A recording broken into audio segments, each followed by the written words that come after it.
नंदीग्राम में कथित हमले में चोटिल बंगाल की मुख्यमंत्री ममता बनर्जी के पैर में प्लास्टर लगा है। ममता के भतीजे और टीएमसी सांसद अभिषेक बनर्जी ने ट्वीट कर तस्वीर जारी की, जिसमें ममता के पैर में प्लास्टर चढ़ा हुआ दिख रहा है। अभिषेक ने ट्वीट कर लिखा, बीजेपी रविवार 2 मई को बंगाल के लोगों की शक्ति को देखने के बाद खुद को कोसेगी।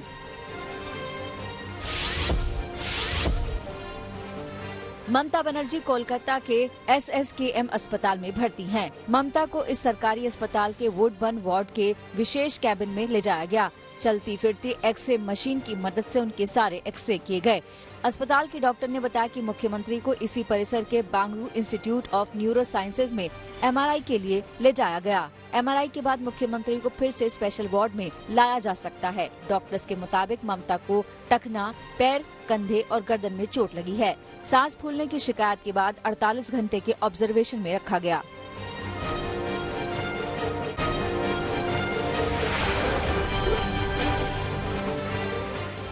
राज्यपाल जगदीप धनखड़ भी ममता को देखने SSKM अस्पताल पहुंचे। वहां उन्हें टीएमसी समर्थकों की नाराजगी का सामना करना पड़ा। सुरक्षा बलों की काफी मशक्कत के बाद उनकी कार अस्पताल के गेट तक पहुंच पाई।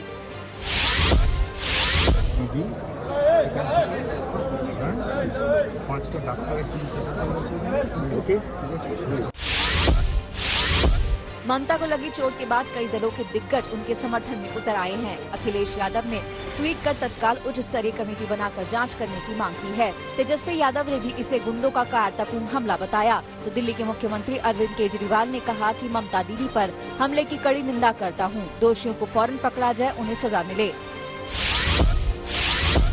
ममता के आरोपों को बीजेपी ने नाटक करार दिया। इसे चुनावी स्टंट बताते हुए बीजेपी ने सवाल उठाया और पूछा कि भारी सुरक्षा के बीच ऐसा कैसे हो गया, हमलावर कैसे आसानी से भाग गया।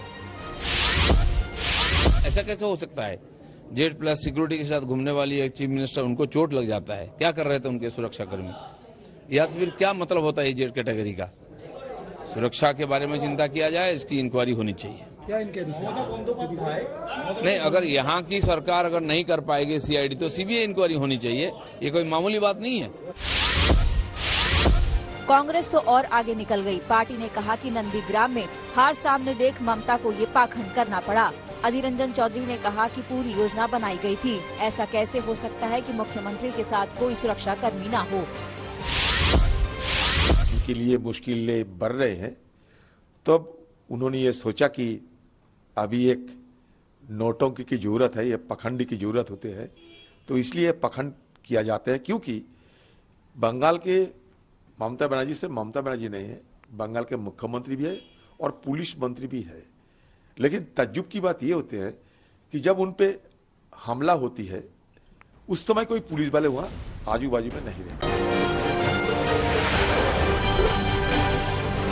हरिद्वार में महाकुंभ से पहले शाही स्नान पर लोगों का हुजूम उमड़ पड़ा। सुबह से ही पवित्र स्नान के लिए श्रद्धालु पहुंचने लगे। सुबह 7 बजे हर की पौड़ी क्षेत्र को खाली करवा दिया गया। घाटों की सफाई का काम हो रहा है।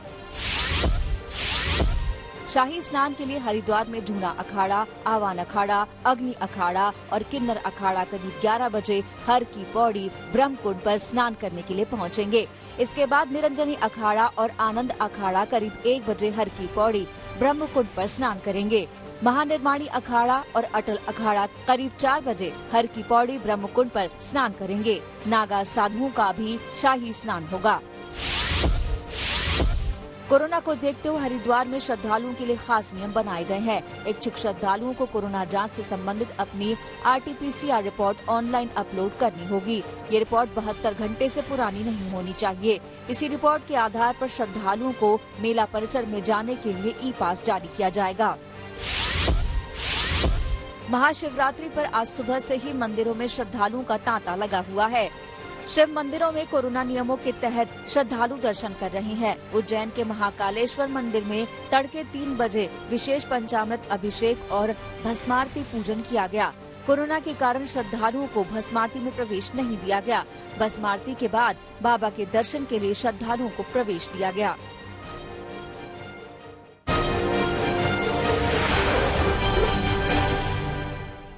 लखनऊ गोलीकांड मामले में नया मोड़ आ गया है।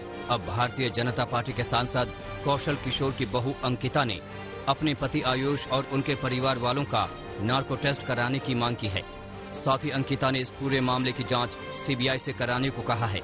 आयुष पर साले ने आरोप लगाया था कि उसने कुछ लोगों को फंसाने के लिए अपने ऊपर हमला कराने की साजिश रची थी, जबकि आयुष ने वीडियो जारी कर आरोप लगाया था कि उसकी पत्नी और साले ने उसके खिलाफ साजिश रची।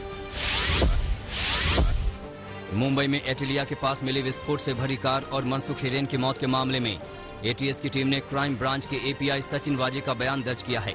वाजे ने अपने बयान में मनसुख के स्कॉर्पियो एसयूवी के इस्तेमाल से साफ इनकार कर दिया, जिसमें एंटेलिया के करीब विस्फोटक रखकर छोड़ दिया गया था।